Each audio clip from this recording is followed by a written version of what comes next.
Question को लिख लेता हूँ और अब मैं क्वेश्चन को बताने की कोशिश करूंगा। दोस्तों हमारे पास रेट दे रखी है 10%, टाइम दे रखा है 2 ईयर का, और प्रिंसिपल हमारे पास 5000 रुपए अमाउंट आपसे पूछा गया है। आपको बिल्कुल पता है कि अमाउंट किसे कहते हैं, प्रिंसिपल प्लस इंटरेस्ट को मिला के जो हमारे पास राशि होती है उसे हम क्या कहते हैं, उसे हम अमाउंट कहते हैं। यानी प्रिंसिपल और प्लस ब्याज को मिला के जो पूरी राशि होती है उसको हम अमाउंट कहते हैं, यानी मिश्र धन कहते हैं। तो हमने देखा कि हमारे पास प्रिंसिपल 5000 दे रखा था। दोस्तों इस क्वेश्चन को करने के लिए बहुत सारे मेथड है, मैं आपको बताऊंगा आप इस क्वेश्चन को कितने मेथड से करोगे। अब आपको ये देखना है, मैंने तो सबसे पहले इस क्वेश्चन को चैन मेथड से सॉल्व करूंगा। कैसे करूंगा, चैन मेथड से। अब आप देखोगे कि मैं इस क्वेश्चन को कितने मेथड से सॉल्व करने वाला हूं। मैं नहीं, जब मेरे इस वीडियो को आप भी पूरी तरह से देख लोगे तो आप भी क्वेश्चन को सॉल्व कर पा रहे होंगे। कैसे, मैंने देखा कि प्रिंसिपल मेरे पास 5000 रुपीज है, इसको हम कहते हैं चैन मेथड। क्या कहते हैं, इसको हम कहते हैं चैन मेथड। दोस्तों नॉर्मली आपने देखा होगा जितने सारे एस्पिरेंट होते हैं सारा यही यूज करते हैं। हमारे पास 2 ईयर था, मैंने 2 साल की चैन बना ली। हमारे पास रेट कितनी थी, 10%। 10% की फ्रैक्शन वैल्यू होती है 1/10। 10% की फ्रैक्शन वैल्यू 1/10। बोलो भैया 10% की फ्रैक्शन वैल्यू 1/10। तो अगर मैंने देखा कि 5000 का 1/10 निकालेंगे तो मेरे पास कितना आएगा। अब आपको ये नहीं लिखना है कि 5000 और 1/10 यानी कि 500। अगर आप ये करोगे तो फिर आप बिल्कुल बाहर हो जाओगे सिलेक्शन से। आपको ये नहीं करना है, आपको अपने माइंड में कैलकुलेट करना है। कैसे, आपने देखा कि 1/10 फर्स्ट ईयर रेट लगेगी, 1/10 सेकेंड ईयर रेट लगेगी। अब आपने देखा कि जब 1/10 लगने वाली है तो मैंने देखा कि 100 से मेरे माइंड में आया नीचे 10 से 1 0 कटेगा, यानी फर्स्ट कितना मिलेगा 500 रुपए, सेकेंड में कितना मिलेगा 500 रुपए। अब इस ब्याज पर भी तो ब्याज दूसरे साल मिलेगा कि नहीं मिलेगा, इसी को तो कंपाउंड इंटरेस्ट कहते हैं। अब इस पर भी आपको लगा देना है 10%। 1/10 जब लगाओगे तो कितना आ जाएगा, 50 रुपए आ जाएगा। यानी कि 5500 प्लस 500 1000 प्लस 50 यानी 1050 रुपया ब्याज और प्लस प्रिंसिपल कितना था, यानी कि 5000 रुपया आपके पास पहले प्रिंसिपल था प्लस 1000 रुपया आपका ब्याज निकल के आ गया। दोस्तों ये कितना आ गया, 6050, यानी कि 6050 आपका ये निकल के आ गया। ये तो हमारा एक मेथड हो गया, ये हमारा एक मेथड हो गया। अब आप मेथड को गिनते जाना, ये हमारा एक मेथड हो गया। अब सेकंड मेथड कैसे लगाएंगे, सेकंड मेथड आपको इस तरफ बता रहे हैं। दोस्तों सेकंड मेथड मैंने आपसे बताया कि फ्रैक्शन वैल्यू से लगाना है। कैसे लगाना है, 10% की फ्रैक्शन वैल्यू होती है 1/10। 10% की फ्रैक्शन वैल्यू 1/10, यानी कि पहले साल 10 से राशि 11 हो गई, दूसरे साल 10 से 11 हो गई, यानी कि 10 दाम का कितना हो गया 100। 10 दाम का 100 और 11 का स्क्वायर कितना हो गया 1 to 1। ये आपके पास अमाउंट होता है, ये आपके पास प्रिंसिपल होता है। 100 की वैल्यू 5000, 100 की वैल्यू 5000, 1 की वैल्यू 50, 1 की वैल्यू 50। आपसे पूछा क्या गया है, आपसे पूछा गया अमाउंट। अमाउंट हमारे पास है कितना 121 रुपए, और मैंने वैल्यू 1 की कितनी निकाली है। अगर 1 की वैल्यू मैंने 50 निकाली तो इसको 50 से क्या कर देंगे, 50 से मल्टीप्लाई कर देंगे। कैसे, 5 1 जा 5, 5 2 जा 10 और 5 1 6, यानी कि 6050 ये निकल के आ गया। दोस्तों एक तो मेथड आपका ये हो गया। अरे बोलो भैया एक मेथड हुआ कि नहीं हुआ। अब आपने देखा कि यहाँ पे आपके 2 मेथड मैंने बता दिए हैं। अब आप देखो इसको थर्ड मेथड से कैसे करेंगे। थर्ड मेथड से करने के लिए मैं क्या करूंगा, मैंने देखा कि कितना है 100 है, यानी कि यहाँ पे जो ईयर दे रखे होते हैं इसका क्या कर देते हैं हम, सबसे पहले 10% 1/10 लिख लिया हमने, इसकी फ्रैक्शन वैल्यू लिख ली। अब मैंने देखा कि यहाँ पे कितना दे रखा है 2 साल, कितना 2 साल। अगर 2 साल दे रखा है तो इसका स्क्वायर करेंगे, 3 साल दे रखा है क्यूब करेंगे, 4 साल दे रखा है कि पावर 4 करेंगे। हमने देखा कि 10 दे रखा है, 10 का स्क्वायर 100, 10 का स्क्वायर 100। यहां पर भी चैन मेथड यूज करेंगे। अब आपने देखा कि अगर 1/10 इसका होगा तो कितना होगा 10 रुपया, इसका 1/10 कितना होगा 10 रुपया, और 10 का 1/10 कितना होगा 1 रुपया, यानी कि 10 10 20 21 100 रुपया मेरे पास पहले से था। कितना हो गया 121 रुपया। ये हमारे पास क्या बन के आ गया 121 रुपया, ये हमारे पास अमाउंट बन के आ गया। हमने माना था प्रिंसिपल कितना 100 रुपए, लेकिन एक्चुअल में प्रिंसिपल था कितना, एक्चुअल में दोस्तों हमारे पास प्रिंसिपल कितना था 5000 रुपए। यहां से अगर 1 की वैल्यू निकाले तो कितनी आ जाएगी, 1 की वैल्यू 50 आ जाएगी। मैंने इसको 50 से क्या कर दिया मल्टीप्लाई, 5 1 जा 5, 5 2 जा 10, 5 1 6, यानी 6050 रुपीस आ गया कि नहीं आ गया, बोलो भैया आ गया। अब आपका ये हो गया कौन सा, ये हो गया थर्ड मेथड। अरे बोलो भाई थर्ड मेथड हो गया कि नहीं हो गया। अब अगर आपसे बात करें कि हम फोर्थ मेथड क्या लगाएंगे, दोस्तों अगर फोर्थ मेथड लगाएंगे तो यहाँ पे एक आपको अपने माइंड में रेशियो याद रखना होता है। क्या रेशियो याद करना पड़ेगा, 2 साल के लिए होता है 2:3 होता है, 2:3 होता है। क्या होता है 23 होता है। मैंने देखा कि पहले साल 10% था, इसका 10% निकालोगे कितना आएगा? बोलो भैया 10% इसका निकालोगे कितना आएगा? आपने कहा कि सर इसका 10% में अगर निकालूं तो 500 आएगा, तो मैंने यहाँ पे 500 लिख दिया। अगर इस 500 का 10% निकालूं तो कितना आएगा दोस्तों? 50 रुपये आएगा। अब आपने देखा 1000 रुपए ये हो गया और 150 रुपया ये हो गया, यानी कि 1150 रुपया ये आपका निकल के आ गया। क्या ये आपका सीआई निकल के आता है? ये आपका क्या आता है? सीआई निकल के आता है। प्रिंसिपल हमारे पास 5000 पहले से दे रखा था और 1150 ये 1050 ये हो गया, ये कितना हो गया? 1050, ये 1150 ये हो गया। तो ये आपका यहाँ पे कुछ मुझे लग रहा है मिस हो गया, मैं इस मेथड को देख के आपको फिर से बताऊंगा। तो मेथड हमारा होता है रेशियो, मैंने थोड़ा सा वहां पे रेशियो मेरे माइंड से स्लिप हो गया था। क्या होता है?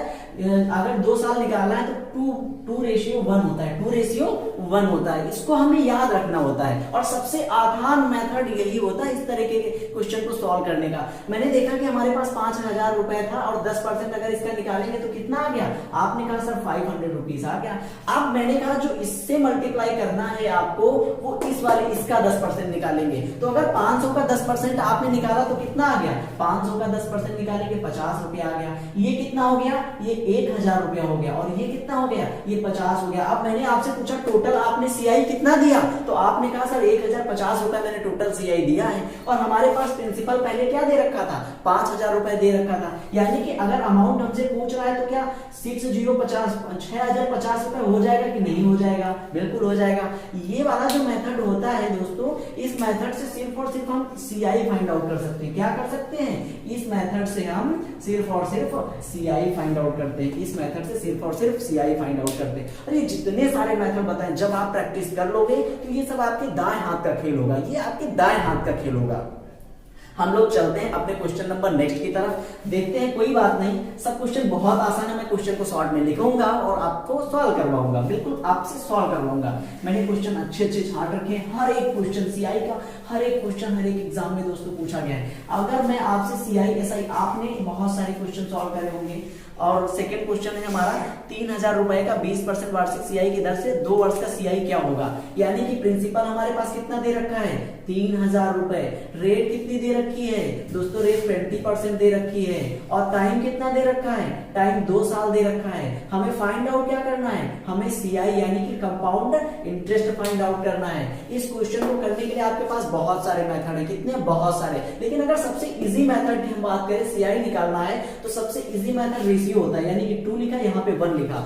ये कैसे आपको पता चलेगा कि हमें कौन सा मेथड सॉल्व करना है? ये आप कितना प्रैक्टिस करते हो उस पे आपको पता चलेगा। आपके माइंड में तुरंत फिगर बनना चाहिए, तुरंत क्लिक करना चाहिए कि हमें कौन सा मेथड इस क्वेश्चन को सॉल्व करने में यूज करना है। आपने देखा कि 3000 रुपए मेरे पास प्रिंसिपल दे रखा था, 20% अगर टाइम था तो यहाँ पे कितना आ जाएगा दोस्तों? इसका 600 रुपए आ जाएगा। कितना आ जाएगा? 600 रुपए आ जाएगा। ये हमेशा मल्टीप्लाई में चलते हैं। क्या? मल्टीप्लाई में चलते हैं। अगर ये 600 रुपए आ गया, मैंने बताया कि इस 600 का फिर से आपको निकालना पड़ता है 20%। तो इस 600 का अगर 20% निकालोगे तो कितना आ जाएगा दोस्तों? इस 600 का 20% 120 रुपया आ गया। अब हमने ऐड कर दिया 6 दूनी 1200 रुपया ये हो गया और प्लस का 120 रुपया हो गया। यानी कि टोटल सीआई हमें कितना देना पड़ा दोस्तों? टोटल सीआई हमें 1320 रुपया देना पड़ा। दोस्तों कितना देना पड़ा? 1320 रुपया टोटल सीआई हमें देना पड़ा। अब आपका तो एक मेथड ही हो गया। अब आप चाहते तो इसे कितने सारे मेथड से भी कर सकते हो। मैंने देखा कि 20% की फ्रैक्शन वैल्यू 1/5। मैंने देखा फर्स्ट ईयर 5 से 6 हुआ, सेकंड ईयर भी 5 से 6 हुआ, यानी 25 से कितना हो गया? 36 हो गया। 25 से 36 हो गया। 25 से 36 हो गया। ब्याज हमें कितना मिला? ब्याज 11 रुपए मिला। 25 की वैल्यू 3000, यानी कि 25 की वैल्यू कितनी है? 25 की वैल्यू 3000 रुपया है। तो 25 × 25 दूना 50 कितना आ गया? 1 की वैल्यू 120 आ गया। तो 11 की वैल्यू कितनी हो जाएगी? 120 × 11 कर देते हो आप, कितना आ जाएगा? 11 शून्य शून्य, 11 दूना 22 के 2 यहाँ से 2, 11 की 11 तो 13, यानी 1320 रुपया वही निकल के आ गया कि नहीं आ गया? बिल्कुल आ गया। आप चाहो जिस मेथड से कर दो, सारे मेथड आसान होते हैं, लेकिन हमें ये मेथड लेके चलना है। अगर मैं बताऊं इसे चैन मेथड से कैसे करोगे, एक चैन मेथड ऐसा होता है जिससे हम सब कुछ निकाल सकते हैं। कुछ भी हमसे पूछ लिया जाए, रेट पूछ लिया जाए, प्रिंसिपल पूछ लिया जाए, अमाउंट पूछ लिया जाए, टाइम पूछ लिया जाए, कुछ भी पूछ लिया जाए, वो सारा कुछ हम निकाल सकते हैं। अगर हम 3000 की बात करें, 2 साल का है और 20% रेट लगेगी, यानी कि 1/5 हो जाएगी। 1/5 अगर इसका निकालेंगे तो कितना निकलेगा? 600 रुपए आएगा। ये कितना आएगा? ये 600 आ जाएगा। 1/5 निकालेंगे 120 आ जाएगा। ये कितना आ जाएगा? 120, यानी 6 दूनी 12, 1320 रुपया आपका सीआई यहाँ से भी निकल के आ गया। बिल्कुल छोटा सा क्वेश्चन है। इन सारे मेथड को अगर आप अपने दिमाग में रखोगे तो बहुत आसानी से क्वेश्चनों को आप सॉल्व कर पा रहे होंगे। आप देखोगे बहुत आसानी से क्वेश्चन आपकी चुटकियों पे सॉल्व हो रहे होंगे। तो दोस्तों अब हम नेक्स्ट क्वेश्चन उठाते हैं और अपने टाइप को चेंज करते हैं, अपने नेक्स्ट टाइप को चेंज करेंगे। और आप बिल्कुल बताना कि आपको मेरे सारे मेथड कैसे लगते हैं और आप किस तरीके से क्वेश्चन को सॉल्व करते थे और आप किस तरह से आप क्वेश्चन को सॉल्व करेंगे किस तरह से। दोस्तों अब मैं बहुत थोड़ा सा अच्छा क्वेश्चन लेने जा रहा हूँ। हमारे पास रेट दे रखी है 12.5% ब्याज की दर से 2 साल का मूलधन क्या होगा। यानी कि 2 साल का मूलधन हमसे पूछा गया, प्रिंसिपल हमें ज्ञात नहीं है, रेट दे रखी है 12.5%, 12 सही 1/2% रेट दे रखी है और हमें दे क्या रखा है, हमें सीआई दे रखा है। दोस्तों हमें सीआई दे रखा है यानी कंपाउंड इंटरेस्ट कितना है 340 रुपया हमें कंपाउंड इंटरेस्ट दे रखा है और आपसे पूछा क्या गया, प्रिंसिपल पूछा गया है। अब ये क्वेश्चन की बात करें दोस्तों, ये मोस्ट इंपॉर्टेंट क्वेश्चन है। ये क्या है, ये इंपॉर्टेंट क्वेश्चन है दोस्तों। इस क्वेश्चन को रेलवे ने बहुत बार पूछा है, बहुत बार पूछा है क्वेश्चन को। तो आप इस क्वेश्चन को कैसे सॉल्व करोगे। मैंने बताया कि सबसे पहले आपको सारी फ्रैक्शन वैल्यू पता होनी चाहिए, यानी कि परसेंटेज पे आपकी पकड़ अच्छी होनी चाहिए। अब आप परसेंटेज पे इसे क्या करेंगे, 12 सही 1/2 की परसेंटेज वैल्यू कितनी होती है दोस्तों, 1/8 होती है। कितनी होती है, 1/8 होती है। अगर आपको नहीं पता है तो आप इसकी परसेंटेज वैल्यू निकाल सकते हो। कैसे निकालोगे, 12 दूना 24 से 25, 25/200 आ जाएगा। कैसे 200 आ जाएगा, क्योंकि अगर परसेंटेज हटाएंगे तो नीचे 100 आ जाता है। अब मैंने इसको काट दिया, 25 × 25 = 200 यानी कि 1/8 आ गया। मैंने बताया कि अगर टाइम, यहाँ पे टाइम भी तो दे रखा है, टाइम 2 साल का दे रखा है, यहाँ पे टाइम 2 साल का दे रखा है। मैंने बताया कि अगर टाइम 2 साल हो तो इसका स्क्वायर करेंगे, टाइम 3 साल हो इसका क्यूब करेंगे। मैंने इसका स्क्वायर कर दिया, कैसे 8 8 जा 64। अब मैंने इसका 1/8 निकाला 8 रुपए, इसका 1/8 निकाला 8 रुपए, इसका 1/8 निकालेंगे 1 रुपए।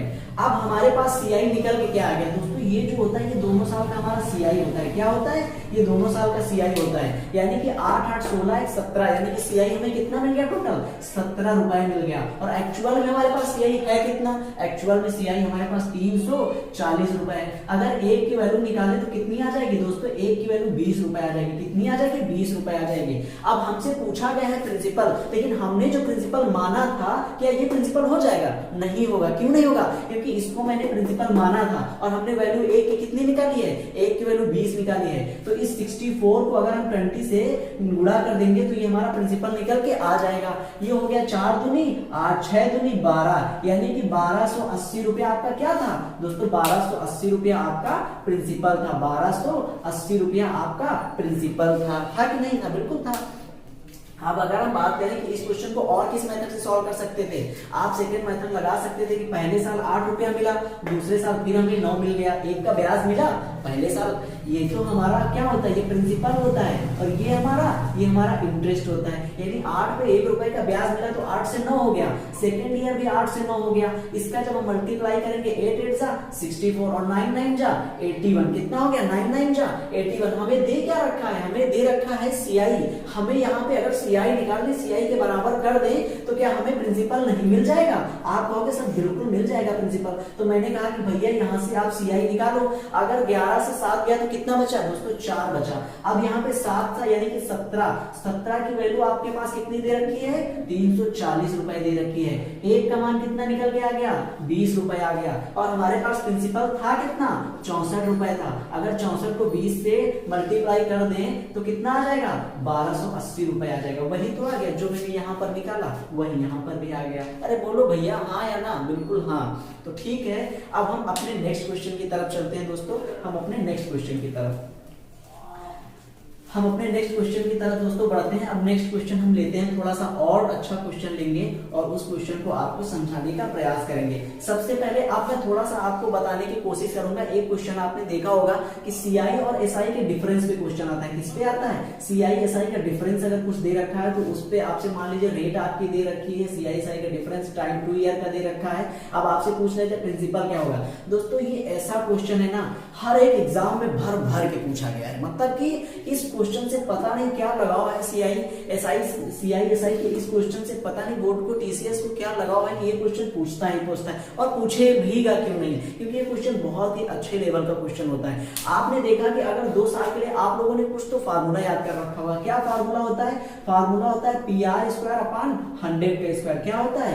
PR स्क्वायर अपॉन 100 का स्क्वायर। ये क्या होता है? ये CI माइनस SI होता है। ये क्या होता है? ये CI अपॉन माइनस SI होता है। लेकिन अब ये फार्मूला कहीं कहीं पे फेल हो जाता है। कहां पे? मान लीजिए आपसे 12 सही 1/2 रेट दे दी, अब 1/8 करोगे तो दोस्तों 1/8 जिस समय आप स्क्वायर करोगे ना, कैलकुलेशन को इतनी बड़ी कर चुके होगे कि आप एग्जाम में इस क्वेश्चन को स्किप कर दोगे, अपना टाइम भी वेस्ट कर दोगे, क्वेश्चन के आंसर तक नहीं पहुंच पाओगे। तो मैं क्या बताऊंगा, मैंने मान लीजिए इसकी रेट ऑफ इंटरेस्ट दे रखी है 20%। रेट ऑफ इंटरेस्ट कितनी दे रखी है? 20%। और हमने मान लिया कि CISI का डिफरेंस 50 रुपया दे रखा है। दोस्तों कितना दे रखा है? 50 रुपया CISI का डिफरेंस दे रखा है। अब इस क्वेश्चन को कैसे सॉल्व करोगे? सबसे पहले मैं आपको एक ओरली क्वेश्चन सॉल्व करके बताता हूं। मान लीजिए 100,000 रुपीज मेरे पास था, 10% रेट थी और 2 साल CISI का डिफरेंस होता क्या है ये मैं आपको बताने का समझाने का प्रयास कर रहा हूं। आपका पूरा ध्यान सिर्फ और सिर्फ व्हाइट बोर्ड पे होना चाहिए। अगर 10% रेट दे रखी है तो इसका 1/10 क्या हो जाएगा? 100 रुपए हो जाएगा। इसका 1/10 क्या हो जाएगा? 100 रुपए हो जाएगा।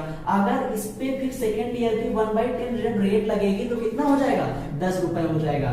हमें पता है कि CI और SI जो होता है वो 1 साल में सब पर बराबर होता है, यानी कि CI भी 1 साल का बराबर होगा और SI भी 1 साल का बराबर होगा। जो डिफरेंस मिलना शुरू होता है वो 2 या 2 से अधिक सालों पे मिलना शुरू होता है। डिफरेंस CI SI का हमें कब मिलता है? जब 2 या 2 से अधिक साल हो गए तभी तो हमें CISI का डिफरेंस मिलेगा। अरे बोलो भैया। अब मैंने देखा कि यहाँ पे अगर हम आपसे बोले कि CISI का डिफरेंस क्या हो गया, तो मैंने बताया यहाँ पे CISI का डिफरेंस आपका 10 रुपए हो गया। यानी कि अगर दूसरे साल भी 100 रुपए तो ब्याज मिलता। अगर हम इसकी SI की बात करें तो क्या दूसरे साल भी 100 रुपए ही ब्याज मिलेगा और पहले साल भी मिलता। और जो डिफरेंस होता है वो डिफरेंस ये होता है। कौन सा? ये होता है। अब आपसे मान लीजिए 10 रुपए आपने डिफरेंस निकाल लिया। अब यहाँ पे 10 की वैल्यू कितनी दे रखी है? 50 दे रखी है। एक का मान आपने कितना निकाल लिया? 5 निकाल लिया। 1000 का मान निकालना था, यानी कि आप 5000 देखते तुरंत टिक करके आगे बढ़ जाते। आप टिक करते आगे बढ़ जाते। दोस्तों बहुत ही बेहतरीन बिंदास क्वेश्चन था। अब मैं इस पे क्वेश्चन लिखता हूं और आपको सॉल्व करवाता हूं।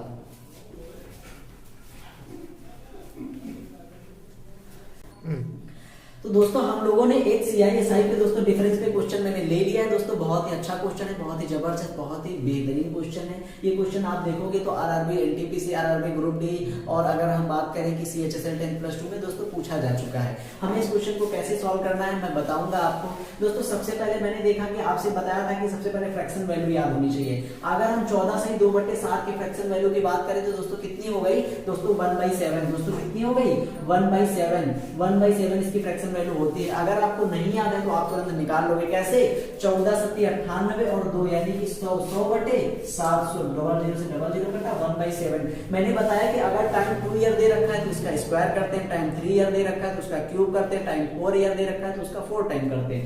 मैंने देखा कि इसका स्क्वायर किया 7 7 जा 49। 2 ईयर है 1/7 रेट लगेगी, 1/7 रेट लगेगी, 7 यहाँ आएगा, 7 यहाँ आएगा और 7 पर भी जब दूसरे साल की 1/7 रेट लगेगी तो 1 रुपए आ जाएगा। अब हमसे दिए गया है CI माइनस SI का डिफरेंस। मैंने बताया कि ये जो होता है ऊपर वाला ये सब बराबर होता है, क्योंकि ये CI SI क्यों बराबर होता है? क्योंकि अगर आप CI पहले साल का जितना निकालोगे उतना ही आएगा, SI पहले साल का उतना ही आता है। तो मैंने देखा कि 1 रुपए दे रखा है। 1 रुपए की वैल्यू मेरे पास कितनी दे रखी है? 1 रुपए की वैल्यू 500 दे रखी है। आपको निकालना कितना है? 49 रुपए की वैल्यू। 49 को अगर 500 से मल्टीप्लाई कर दें तो हमारे पास क्या निकल के आ जाएगा? हमारे पास प्रिंसिपल निकल के आ जाएगा। तो 9 बचे 45 के 5 हासिल कितना है? 4 और 5 को 20 4 24 यानी कि 24,500 रुपए हमारा क्या था दोस्तों? 24,500 रुपए हमारा प्रिंसिपल था। 24,500 रुपया हमारा प्रिंसिपल था। अब अगर आप चाहो तो इस क्वेश्चन को और भी मेथड से कर सकते हो। कौन से? आपको करना है PR स्क्वायर अपॉन 100 स्क्वायर के मेथड से भी कर सकते हो। कैसे करोगे दोस्तों? इस क्वेश्चन में करने के लिए आपको अगर 14 सही 2/7 फ्रैक्शन वैल्यू दे रखी है तो जहां आपने P रखा और P की जगह पे 1/7 इंटू 1/7 इंटू 100 किया और उसके बाद आप यहाँ पे 500 लिखे। दोस्तों गई भैंस पानी में। क्या गई भैंस पानी में? कैसे? अब आपने देखा कि यार इतनी सारी कैलकुलेशन को करने के लिए हम पहले ही कर चुके हैं। अब आप एग्जाम में इस कैलकुलेशन को सॉल्व नहीं कर पाओगे। तो यहाँ पे सिर्फ और सिर्फ एक मेथड आपका बचता है और ये मेथड आपका हर एक सवाल में लगेगा। यहाँ पे आपसे कुछ भी पूछ सकता था, अब आपसे अगर प्रिंसिपल पूछ ले प्रिंसिपल भी बता सकते हो, अमाउंट पूछ ले अमाउंट भी बता सकते हो, और अगर आपसे CI पूछ ले तो CI भी बता सकते हो, SI पूछ ले तो SI भी बता सकते हो। सब कुछ इस वाले मेथड से आप सब कुछ बता सकते हो। कैसे? प्रिंसिपल आपका 49 दे रखा है, अमाउंट आपका कितना हो गया 7 1 7 7 14 14 1 15 15 और 50 कितना हो गया 65 यानी कि 64 रुपए हो गया। CI आपका कितना आ गया 7 7 14 1 15 रुपए CI आ गया। SI आपका कितना आ गया 7 और 7 14 आ गया। अब हमने एक की वैल्यू कितनी निकाली है 500 रुपया। इन सबको 500 से मल्टीप्लाई करते चले आओ, आप कोई भी वैल्यू निकाल सकते हो। तो दोस्तों हम लोग चलते हैं अपने नेक्स्ट क्वेश्चन की तरफ। दोस्तों मैंने क्वेश्चन लिख रखा है, हमारा सेकंड क्वेश्चन क्या है दोस्तों, रेट हमारे पास 16 से 2/3% दे रखी है, टाइम हमारे पास 2 साल का दे रखा है और CI/SI का डिफरेंस हमारे पास 600 रुपीज दे रखा है। आपसे प्रिंसिपल पूछा जाए और फिर चाहे अमाउंट पूछा जाए या फिर चाहे आपसे SI पूछा जाए, आप कुछ भी इस मेथड से सॉल्व कर सकते हो। आपको सिर्फ और सिर्फ यही मेथड को अपने फॉलो करना है। हमें करना क्या है, मैंने देखा कि 16 से 2/3%, सबसे पहले इसकी हम फ्रैक्शन वैल्यू निकालेंगे, कितनी होती है 1/6। अगर आपको याद नहीं है तो आप निकाल सकते हो। कैसे निकालोगे, 16 3 48 48 2 50 यानी कि 50 बटे परसेंटेज यहाँ से हटेगा 300 आएगा। ये कितना हो गया 1/6, कितना हो गया 1/6। मैंने बताया कि अगर टाइम आपका 2 साल दे रखा है तो आप इसका स्क्वायर करोगे। क्या करोगे, इसका स्क्वायर करोगे। स्क्वायर कितना होता है 36 होता है। अगर पहले साल 1/6 रेट लगेगी, दूसरे साल भी 1/6 रेट लगेगी। पहले साल अगर 1/6 रेट लगी तो ब्याज हमें कितना मिला 6 रुपए मिला। दूसरे साल 1/6 रेट लगी तो ब्याज कितना मिला 6 रुपए। अब फिर इस 6 पर भी दूसरे साल की 1/6 रेट लगेगी तो हमें ब्याज कितना मिलेगा, ये 1 रुपए मिलेगा। अब हमारे पास टोटल अगर हम CI/SI के डिफरेंस की बात करें तो दोस्तों कितना आ गया, मैंने बताया कि CI/SI के डिफरेंस ये होता है, क्योंकि ये तो CI/SI दोनों बराबर हो जाते हैं। अगर एक की वैल्यू हमारे पास दे कितनी रखी है दोस्तों, एक की वैल्यू 36 दे रखी है। कितनी दे रखी है 600 रुपए दे रखी है। आपसे पूछा गया प्रिंसिपल, यहाँ पे हमने प्रिंसिपल कितना माना था 36 रुपए और एक्चुअल में हमारे पास कितना था यानी कि 36 माना था। अब हमें एक्चुअल में मान ज्ञात करना है प्रिंसिपल का, तो कैसे करेंगे, 36 था और एक की मान कितना आया है 600 रुपीज, तो 36 छक्का कितना होता है आप निकाल सकते हो। 36 छक्का 216 यानी कि 21600 21,600 रुपए आपका क्या निकल के आ गया दोस्तों, 21,600 रुपए आपका प्रिंसिपल निकल के आ गया। अगर आप अमाउंट निकालते तो कैसे निकाल सकते थे, 6 6 12 12 1 13, कितना 6 6 12 1 13। अमाउंट आपका क्या होता है, मैंने आपको पहले ही बताया है, जो अमाउंट होता है वो क्या होता है, वो प्रिंसिपल और प्लस इंटरेस्ट का योगफल ही तो अमाउंट होता है। प्रिंसिपल में अगर हम इंटरेस्ट को ऐड कर दें तो वही तो हमारा अमाउंट कहलाता है। तो अमाउंट कैसे यहाँ पे फाइंड आउट करेंगे, 6 6 12 1 13 रुपए तो हमें इंटरेस्ट मिल चुका है, कितना मिल चुका है 13 रुपए, और हमारे पास प्रिंसिपल कितना था, प्रिंसिपल 36 रुपए था, कितना था 36 रुपए था। तो यहाँ से अमाउंट आप निकाल लोगे, कितना आ गया अमाउंट 49 रुपीज आ गया, और 49 यहाँ पे x होता है और एक की वैल्यू हमने कितनी निकाली है 600 रुपए, तो x की जगह पे हमें 600 से दोस्तों मल्टीप्लाई कर देना होगा। कैसे करेंगे, 9 6 का 54 और कैरी कितना है 5 और 6 चौक 24, 24 और 5 कितना हो गया 29 32, यानी 29,400 रुपए आपका क्या आ गया दोस्तों अमाउंट। अगर उसने 21,600 रुपए को 16 से 2/3% पर 2 साल के लिए अपना लगाया था, किसी बैंक में उसने पैसे लगाए, तो उसे टोटल कितना रुपए मिलेगा, उसे कितना मिलेगा दोस्तों 29,400 रुपए मिलेगा दोस्तों, कितना मिलेगा 29,400 रुपए। तो दोस्तों ये हमारा लास्ट क्वेश्चन था और अब हम हमारे जो क्वेश्चन बचे हुए क्वेश्चन तो बहुत सारे हैं और मैं चाहता था कि हर एक टाइप को लेके चलूं, लेकिन दोस्तों ऐसा पॉसिबल नहीं हो पाता है। वो इसलिए क्योंकि हमारे पास प्रॉपर कोई सेटअप नहीं है, मैं मोबाइल से ही वीडियो को शूट करता हूं और आप लोगों को देता हूं, ना तो हमारे पास स्मार्ट बोर्ड है, ना तो बहुत सारी व्यवस्थाएं हैं, तो मैं करता क्या हूं हैंड से क्वेश्चन लिखना पड़ता है, जिसकी वजह से हमारा वीडियो थोड़ा सा लॉन्ग हो जाता है। मैं नहीं चाहता हूं कि वीडियो को लॉन्ग करूं और आप लोगों को प्रॉब्लम हो। तो दोस्तों जो मैंने क्वेश्चन बताए हैं वो क्वेश्चन आपको कैसे लगे आप मुझे कमेंट बॉक्स में जरूर बताइएगा। और दोस्तों अगर आपने अभी तक CI को अच्छे से नहीं पढ़ा है तो दोस्तों हमारे जो 2 3 4 पार्ट आने वाले हैं उन सबको आप अच्छे से पढ़ लेना। दोस्तों मैं आपसे वादा करता हूं CI यानी कि कंपाउंड इंटरेस्ट आपकी उंगलियों पे नाचेगा दोस्तों, बिल्कुल आपकी उंगलियों पे नाचेगा। जब सारे मेथड आपके माइंड में जा चुके होंगे तो जो मेथड हमें कौन सा मेथड जल्दी आंसर तक पहुंचा सकता है उस मेथड से हम क्वेश्चन को सॉल्व करेंगे। ये हमें कब पता चलेगा, जब हम बहुत सारी प्रैक्टिस करेंगे, तभी तो हमें पता चलेगा। तो दोस्तों आपको टेंशन लेने की कोई जरूरत नहीं, चिंता करने की कोई बात नहीं है। और अब हम मिलेंगे अपने नेक्स्ट वीडियो में। तब तक के लिए आप लोग हमारा वीडियो कैसा लगा आप मुझे कमेंट बॉक्स में जरूर बताइएगा, और आप लोग अपना ख्याल रखिएगा, अपनी पढ़ाई बहुत अच्छे तरीके से करते रहिएगा। तब तक के लिए tata bye bye, thank you, Vande Mataram, जय हिंद दोस्तों।